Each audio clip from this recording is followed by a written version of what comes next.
కాలం అప్పటి ముఖ్యమంత్రి జగన్మోహన్ రెడ్డి గారు స్వయం ప్రకటిత ప్రతిపక్ష నేత ప్రస్తుతం. సో ఆయన ప్రస్తావన ఎక్కడా కూడా వచ్చిన సందర్భం కనిపించలే. కానీ ఇప్పుడు ఆయన ప్రస్తావన వచ్చింది.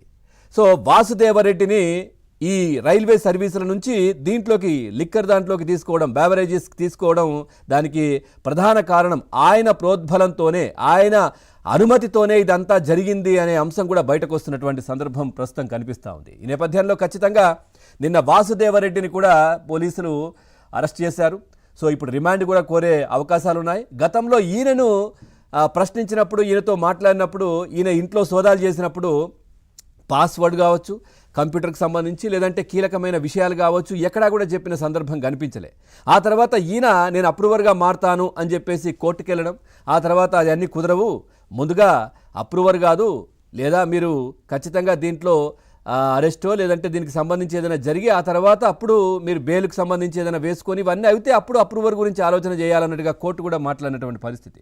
కానీ అవి కుదరలేదు. సో ఈ నేపథ్యంలో మొదటి నుంచి చెప్తా ఉన్నారు, నేను అప్రూవర్గా మారుతా, జరిగిందంతా చెప్పేస్తా, నేను అప్రూవర్గా మారుతా, జరిగిందంతా చెప్పేస్తా ఖచ్చితంగా అని ఈయన మాట్లాడే పరిస్థితి. ఈయన గతంలో ఈ ఇష్యూ వచ్చిన తర్వాత ఈయన అప్స్కాండ్ అయినప్పుడు ఈయన దొరికింది, ఈయన ఎక్కడున్నాడని చూస్తే మన యలహంక ప్యాలెస్ పక్కన ఏదో హోటలో ఎక్కడో లాడ్జో అక్కడ ఉన్నారనే సమాచారం కూడా పోలీసులకు అందింది. ఆ తర్వాత కేంద్ర సర్వీసులకు మళ్ళీ వెళ్ళిపోవడం, ఆ తర్వాత ఇప్పుడు పిలవడం. ప్రస్తుతం నిన్న వాసుదేవరెడ్డిని అదుపులోకి తీసుకున్న తర్వాత ఇటు యలహంక ప్యాలెస్లో ప్రకంపనలు అయితే మొదలయ్యాయి ఖచ్చితంగా. ఎందుకంటే మరి జగన్మోహన్ రెడ్డి గారిని ఈ ఇష్యూలో ఎందుకు తేవాల్సి వచ్చింది మీరు ఈయనని?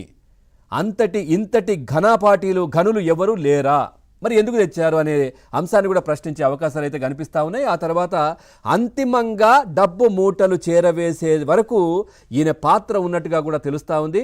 ఈ అంతిమ దోపిడీదారు ఎవరు అనేది ఈయన ఖచ్చితంగా తెలుసు అనే దీనికి సంబంధించి కూడా సమాచారం వస్తున్నటువంటి పరిస్థితి. నేపథ్యంలో ఈయన అరెస్టు తర్వాత ఇటు యలహంక, తాడేపల్లి ప్యాలెస్లో వైసీపీ శిబిరంలో ముఖ్యంగా ఒక అలజడి అన్న పరిస్థితి ఏంటి అనేది మాత్రం వస్తున్నట్టుగా తెలుస్తోంది. గత వైసీపీ ప్రభుత్వంలో జరిగిన మద్యం కుంభకోణం ఏదైతే ఉందో దీనికి సంబంధించి పూర్తిగా A2గా ఉన్నటువంటి వాసుదేవరెడ్డిని రాష్ట్రానికి తీసుకొచ్చింది ఎవరు?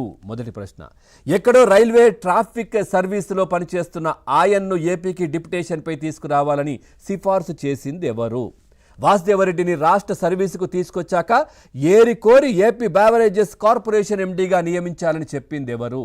ఈ ప్రశ్నలన్నిటికీ ఆ 4 వేలు జగన్మోహన్ రెడ్డి గారి వైపే చూస్తున్నాయి. మొన్న చెప్పారు కదా, 1 వేలు నా వైపు చూపిస్తే 4 వేలు మీ వైపే చూస్తాయని మొన్న జగన్మోహన్ రెడ్డి గారు చెప్పారు. అట్లాగే దీంట్లో కూడా అట్లాగే కనిపిస్తూ ఉన్నాయి. ఆయన వైపే 4 వేలు చూపిస్తున్న పరిస్థితి, ఆయన్నే తీసుకొచ్చారు. సో ఈ ప్రశ్నలన్నిటికీ ఒకటే సమాధానం, జగన్మోహన్ రెడ్డి. నాటి ముఖ్యమంత్రి కోరిక మేరకే వాసుదేవరెడ్డిని రైల్వే సర్వీస్ నుంచి ఏపీకి డిప్యుటేషన్పై తీసుకొచ్చారని సిట్ విచారణలో క్లియర్గా తేలింది.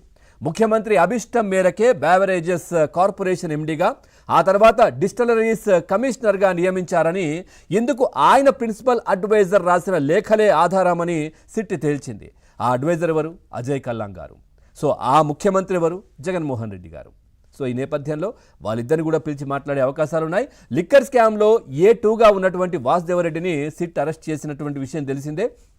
ప్రభుత్వం ఇచ్చిన పోస్టుల్లో చేరిన తర్వాత వాసుదేవరెడ్డి జగన్ సన్నిహితులైనటువంటి ఒకవైపు రాజకేశ్వరరెడ్డి, ఇప్పుడు కూడా తను రిమాండ్లోనే ఉన్నారు, మిథున్ రెడ్డి, విజయసాయి రెడ్డి ఇతరులతో కలిసి మద్యం కుంభకోణం చేసేందుకు వ్యూహరచన చేశారని కూడా తెలుస్తూ ఉంది. ఆ కుట్రకు సూత్రధారిగా, పాత్రధారిగా వ్యవహరించినటువంటి ఆయనపై తీవ్ర అభియోగాలు నమోదు చేసింది.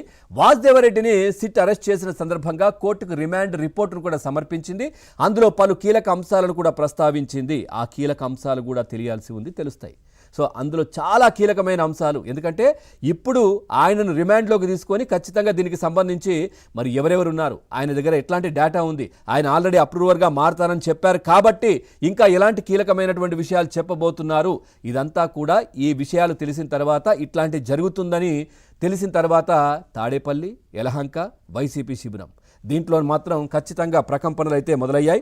సో ఈ అంశానికి సంబంధించి మనం చర్చలోకి వెళ్దాం. చర్చలో పాల్గొంటున్నారు సీనియర్ జర్నలిస్ట్, రాజకీయ విశ్లేషకులు DVS గారు, శ్రీనివాస్ గారు స్టూడియోలో ఉన్నారు. సార్ నమస్కారం. అట్లాగే